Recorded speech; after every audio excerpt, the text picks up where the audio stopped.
macaamiishana sharafta leh maanta waxaan ku wargelinaynaa inaan dah fureyno adeega ATM cash deposit. Adeegani wuxuu u suurtagelinayaa inay dhigtaan lacagahooda hab ammaan ah misana degdegsiin ah. Sidoo kale maalin walba Premier Bank hadii jeerale wuxuu u taagan yahay inuu u fududeeyo qaabka macaamiishana ay ugu soo xirmaan bangiga.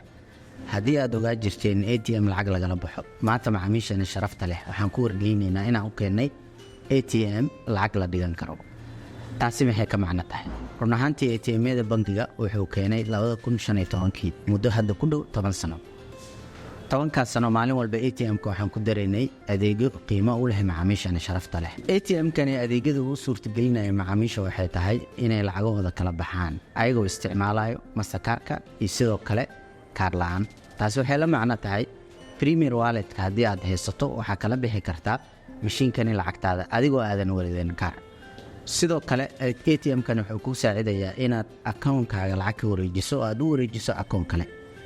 taas adigoo aanan booqan xarumaheena.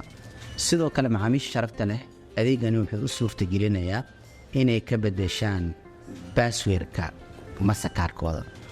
wuxuu sidoo kale ku saamixi doonaa inaad ka daabacato mini statement oo ku sheegi doona 10 transaction ilaa 5 transaction ee ugu dambeysay ee account-ka ka dhacay. maanta marka ATM-ka waxaan ku soo darnay inaad dhigato lacag adigoo aanan booqan xarumaheena.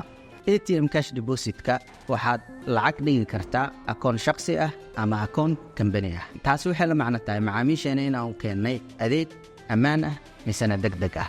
ugu dambeyn macaamiishana sharafta leh waxaa ugu mahadcelinaynaa kamid ahaanshaha iyo kamid noqoshada familiga Premier Bank. soo dhawaada macaan.